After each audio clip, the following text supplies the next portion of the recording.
I've been working on this 2006 F250 6.0 that I have, and got the cab off it now.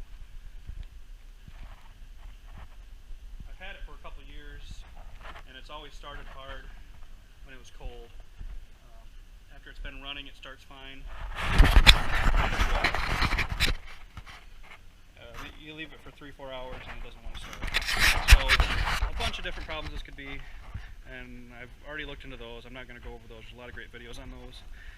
One thing I figured out here was I pulled this reservoir cover off one day, and I noticed that the reservoir was empty, or down to this point anyways. And right here's where the oil goes back to the high pressure oil pump. And this oil has nowhere to go other than, you know, it could leak out of this O-ring, or if the block was cracked, it could be leaking out. And I thought about it a little more, and you know, they had to make this tube somehow. They didn't make it from the front, they made it from the back, or drilled it way down in the back there. See if I can get it.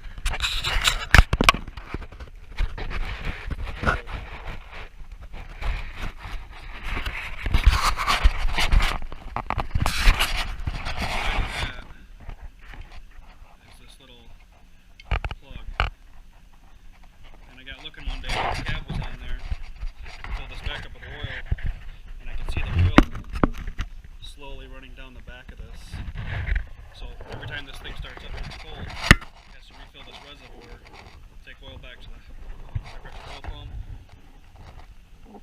and that just about kills the battery doing that. The starter isn't enjoying it either. So what I got was this sleeve retainer. I'm going to sand this. This plug seems to be in good shape. Sand it down, scuff it up around the outsides. I'll do what I can in that hole to clean that up. Clean it up really good with some acetone. Pry that plug back in. I was going to try to make a tool to go from the top down here to pry it in, but you know, I think this gear will be fine to pry against. It's not that much pressure. But hopefully that takes care of it. I mean, I know it will, as long as it stays sealed. But hopefully that helps somebody out.